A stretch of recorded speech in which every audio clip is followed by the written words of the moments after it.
no plan survives the collision with the customer. Launching our Kickstarter was a pre-market collision with the customer because pre-selling spatulas, but I had effectively customers that I owed time and attention and ultimately products to.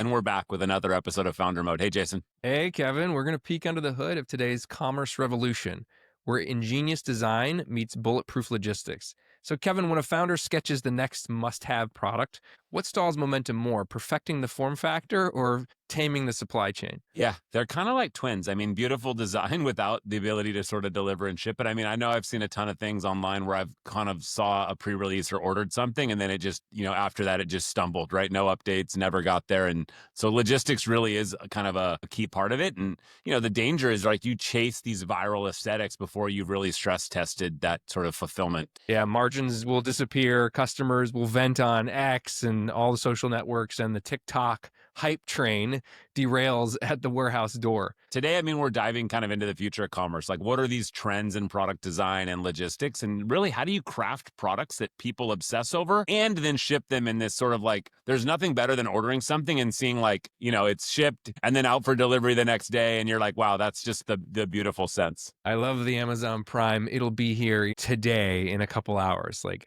why would I ever go to a store again? That's maybe a bad thing. So we're talking to someone who's lived every node of that journey, from Kickstarter to acquisition and now building the tools that power modern brands. Yeah, we're talking to Samantha Rose, multi-exit founder, investor, operator in the consumer space. She currently leads Endless Commerce, a commerce enablement platform for high-growth brands, and Hologram Capital, where she directs investment strategy for turnarounds in special situations. Yeah, she's a rock star. She's buying and reviving these overlooked consumer brands. She's taking hand-carved prototypes and architecting AI-driven fulfillment. Samantha really proves that design love and logistics rigor can and must coexist. So let's hear how Samantha designs for delight, engineers for scale, and why the next commerce edge is invisibly fast logistics.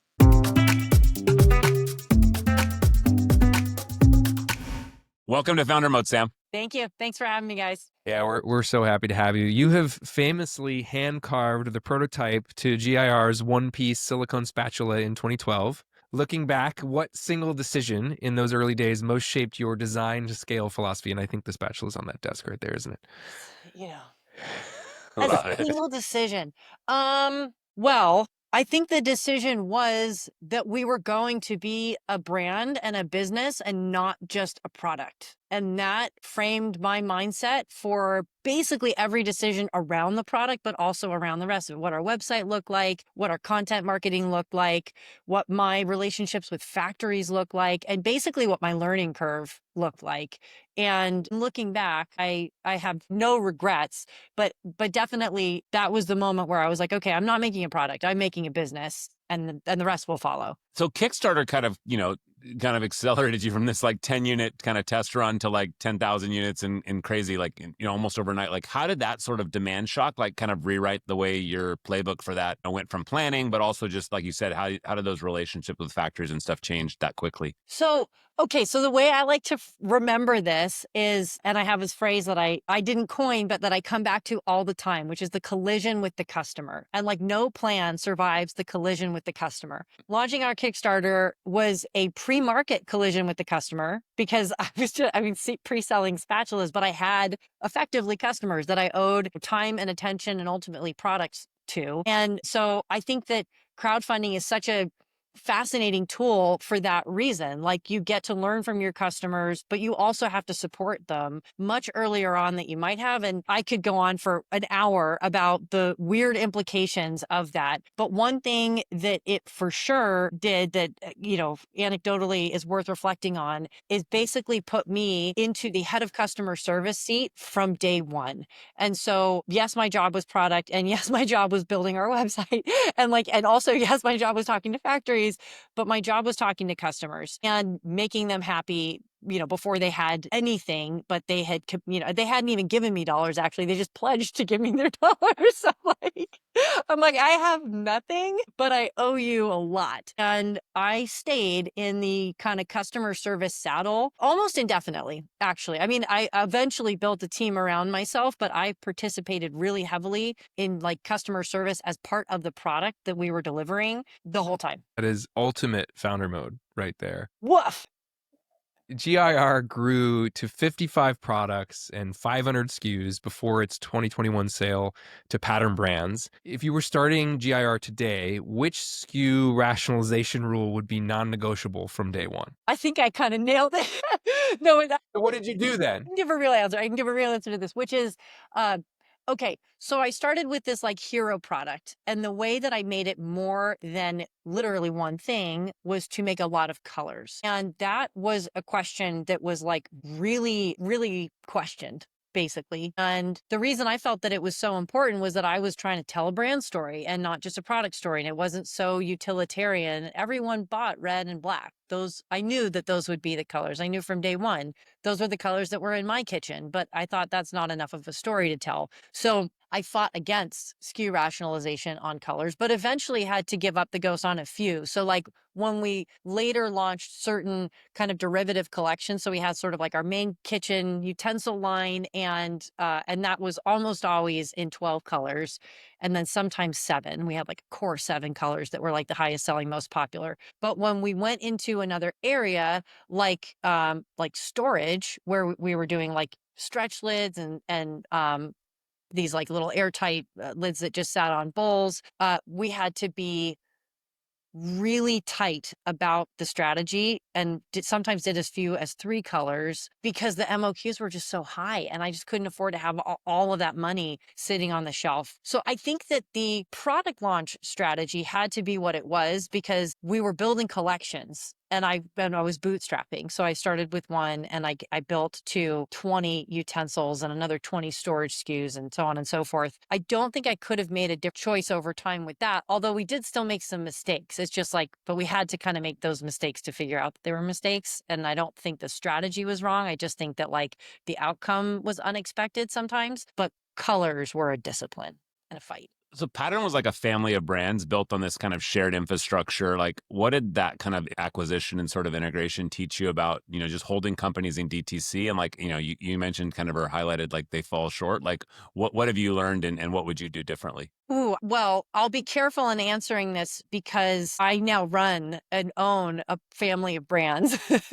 And I'm like live trying not to repeat Yeah. mistakes of aggregators. And also Pattern is such an incredible team and such an incredible promise. I mean, all the aggregators at the time that were sort of becoming, my point of view is that the danger zone that many fell into was over indexing on a single channel as a strategy. And there was a time when that really worked. Like Meta as a strategy worked. That could be your only channel and you'd build a business there. Amazon as a strategy can work. You can just be an FBA brand and like build a really, really big business there, given their reach. I always felt that that was super risky. And as it turns out, there were a lot of aggregators that suffered from that. And the risk is real because you've got so much counterparty risk and like you're not in charge. You don't own the audience. You don't make the rules. You can't control acquisition costs.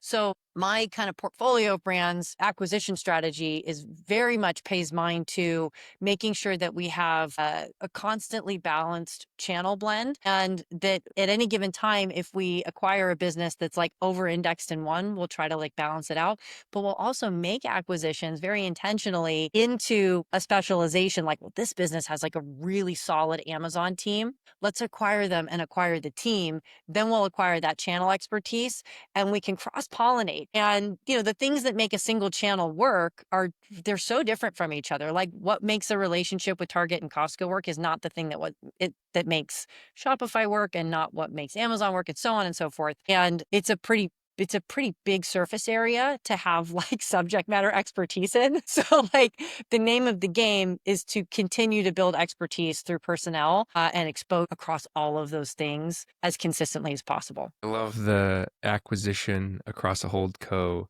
of not just brands and products, but expertise and knowledge. Like this is why you're here, Sam, because this is very smart. After the exit, you launched Manifest, which is a design studio and a 3PL. What pain point did you keep seeing in other brands that convinced you vertical integration of design, factory fulfillment was the right answer? The biggest one is just not understanding what makes the work, right? Like if your business is making things and you don't understand how things are made, then you can't pull on the right levers of inefficiency for that thing. And this is true of like, so this is the reason I vertically integrated was if I wanted my unit economics on an X works basis to be better, I needed to know the right questions to ask. You can't just say make it cheaper or at least you can, but like that's not totally a fair question to ask a trading partner. It's not very collaborative. But if instead you can say, hey, for this material,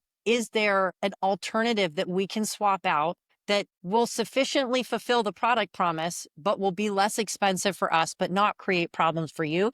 Then you get a trading partner that's like, oh, totally. Yeah, that's easy to swap out. It doesn't hit our bottom line. It will help your bottom line. Let's collaborate. That's true of fulfillment operations too. I can't tell you how many times as a 3PL, we'd have a customer ask a question that like is well-meaning, but uneducated. And our team would come to us and say, you guys, how are we going to do this? Like, I'll give you a perfect example. An urgent wholesale order that surprise needs to ship yesterday, but needs these special labels, which we don't have for you yet because our team hasn't had time to do it, but I'm going to email them to you at the end of the day.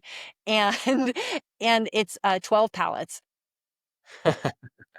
And what's great about this order for, for the brand, hypothetically, is that it is clearing out a bunch of back stock that they haven't had to touch in months. So it's awesome, like translating inventory into dollars. I mean, Manifest site literally says learning curves are expensive. Don't start at score one. Like, what's the most expensive tuition check that you've ever paid, like, kind of on this logistics journey? And, like, how do you help others avoid these? The most expensive, there's two. I'm going to give you two.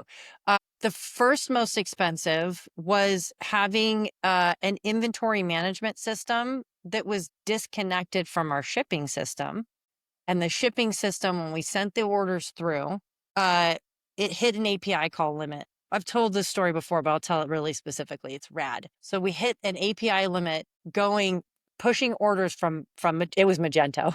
I'm so old. So then we were out of stock when a huge wholesale order came in and we were like, oh yeah, no problem. So we accept the order and we go to fill it and they're like, the shelf, there's nothing on the shelf. I'm like, what are you talking about? There's nothing on the shelf. Like I have 500 units of that color. They're like, no, you don't. So then we had to go back to the trading partner and man, that was a really, really expensive mistake. Well, this is Magento's fault. I think that's what we learned from all of this.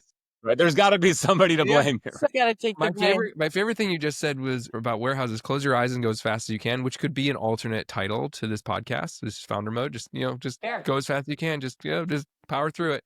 So let's switch gears to endless commerce, which bills itself as commerce OS that replaces the chaotic tech stack. What convinced you that the market needed another ERP, a brand new ERP, rather than incremental middleware? Well, I convinced myself by building it and like in the most cobbled together but highly functional way.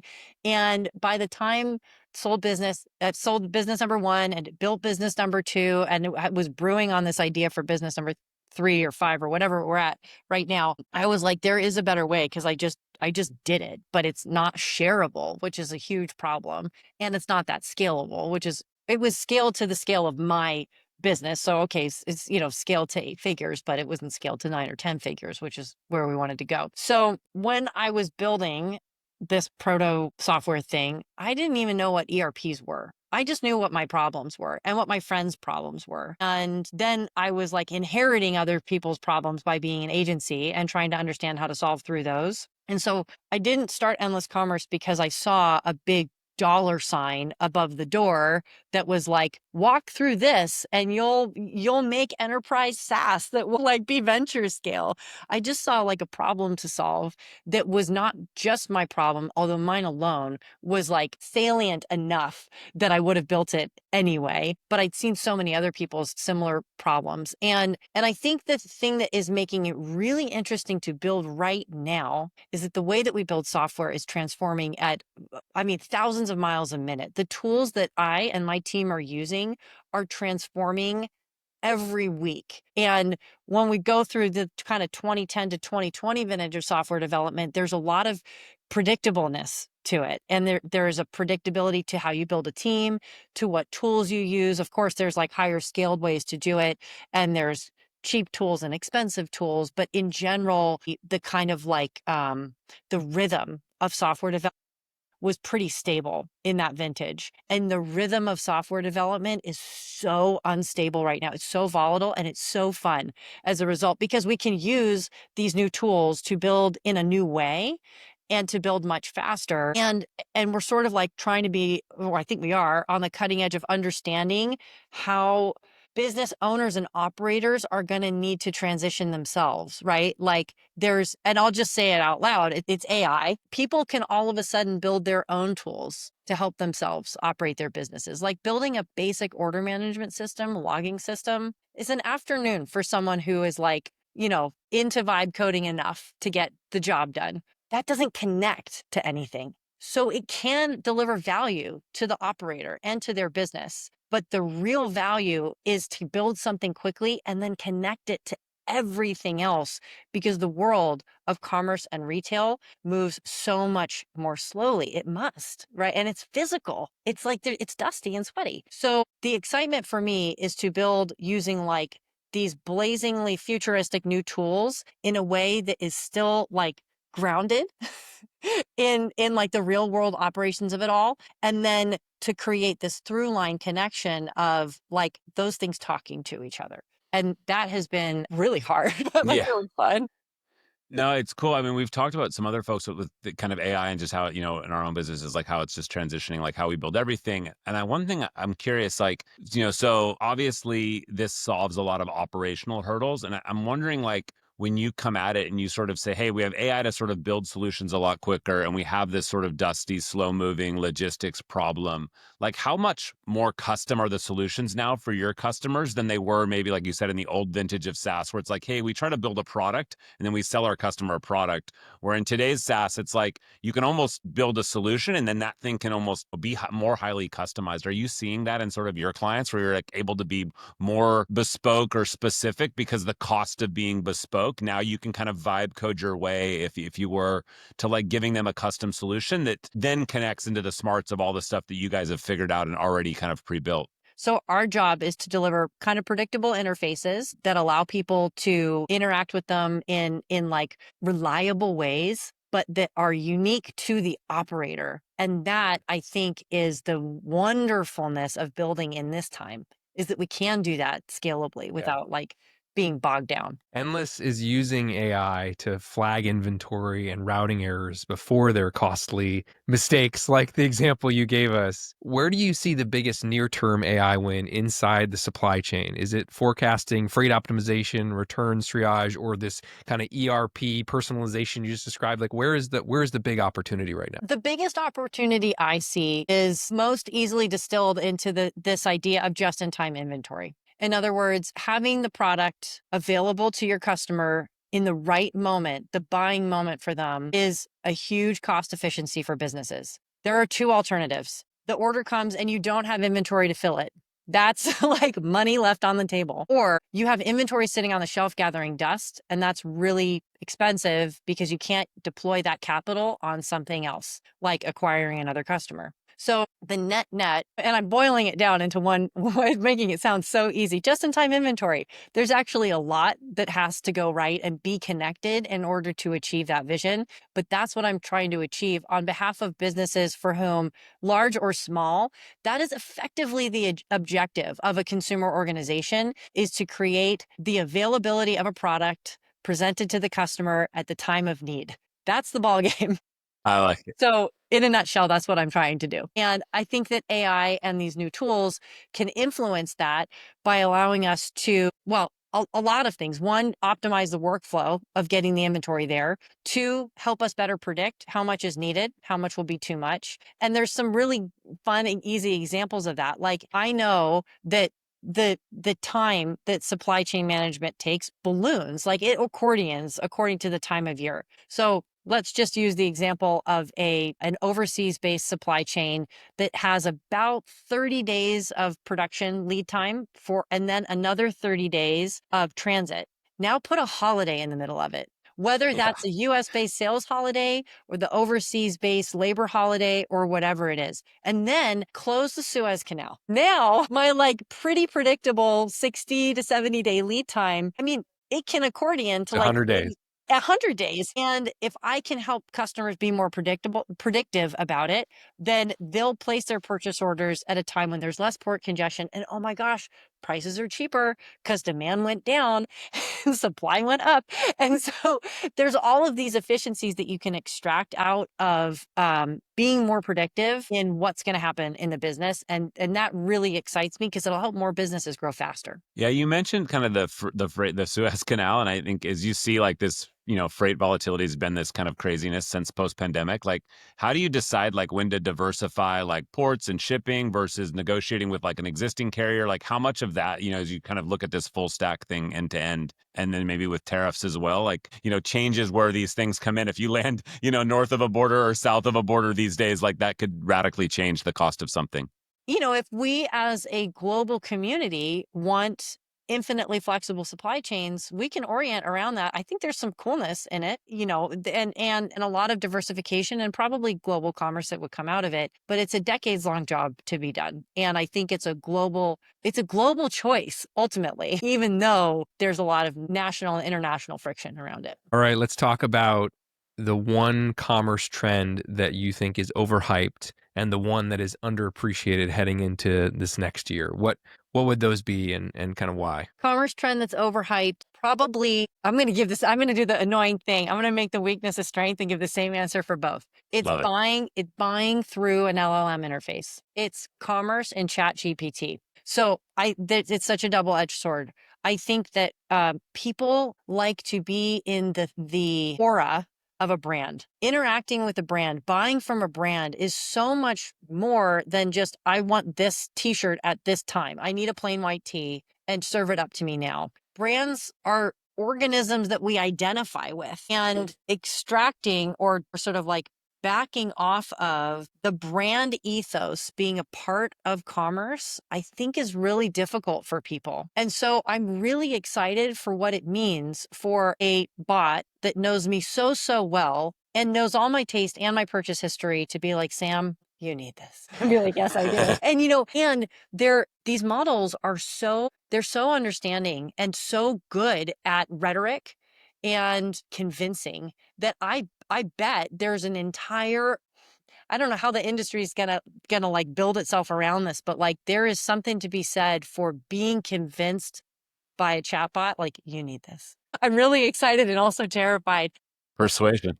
But I think that the overhyped element of it is that people still create or extract part of their own identity from interacting with brands. There's a reason that our closets are sort of like filled with, jeans from the same place and jackets from the same place and shoes from our favorite brand. And I don't know how these bots are going to deal with that. So it's not, maybe it's not that it's overhyped in my opinion, but that there will be a loss of something in that. And I don't know how we'll replace it, except you need that. This was great, Sam. Where can folks find you online? And any special offers or things that you can share with folks listening or watching? Yeah, absolutely. So endlesscommerce.com. And that's like my main site. I'm also on LinkedIn. You can find me at Samantha Rose, and super lapsed on Twitter, but I'm there as Sorry Robots. And for anyone who wants to give Endless Commerce a try, I'm offering 2 free months and free onboarding, which I think is sort of like Awesome. basically the Kevin and Jason special. I love it. Love it. Earlier you were referring to warehousing as sweaty and dusty, and I said that could be what people call us too, Yeah. probably. Yeah. So thank you so much, Sam, for being with us on Founder Mode. It was so great to hear your take on commerce and design in 2025. Pure gold. Sam's mantra, no product can survive a collision with the customer. Yeah, she dropped so much knowledge, like she drop ships products. Kevin, what were your big takeaways? Yeah, a bunch. I mean, think brand, not just product, right? I mean, the business mindset for from day one drives that scale, right? How are you influencing that sort of broad sort of approach? And then, I mean, Kickstarter sort of forced that customer obsession, right? So from early on, I mean, you haven't even really sold them something, right? But you've sold them a promise, and that promise, sort of leads to that customer satisfaction and just obsession over how do you take care of the customer all the way until they get your product. Colors build stories, right? It's really SKUs build risks, but strategically, if you can balance that variety with just sort of inventory discipline of like, hey, what are the ones that are actually going to sell? But how do you have the story sort of that, sort of rainbow approach? And then never bet on one channel. I think it was great. I mean, she's acquiring companies and bringing things in with strength to use that strength to build out, potential areas for opportunity in other businesses. And I think that's really smart. And then really just know how things get made. I mean, if you're going to go back and push on a vendor or trading partner, having that vertical integration and then the AI to unlock, what are those supply chain efficiencies and how do you sort of micro manage that across the whole picture? All right, so if your product is stuck on a slow boat or it's still in a designer's head, share this episode with your crew. Smash subscribe, drop a quick review, and help more builders find the show. Links to Samantha's website, endlesscommerce.com, and her socials will be in the description and show notes. And next time, we're going to leave the warehouse and the supply chain and go from Hollywood to the high rise, designing robots with another rockstar founder. Remember, when margins are razor thin, the boldest move is to make the box as smart as the product inside.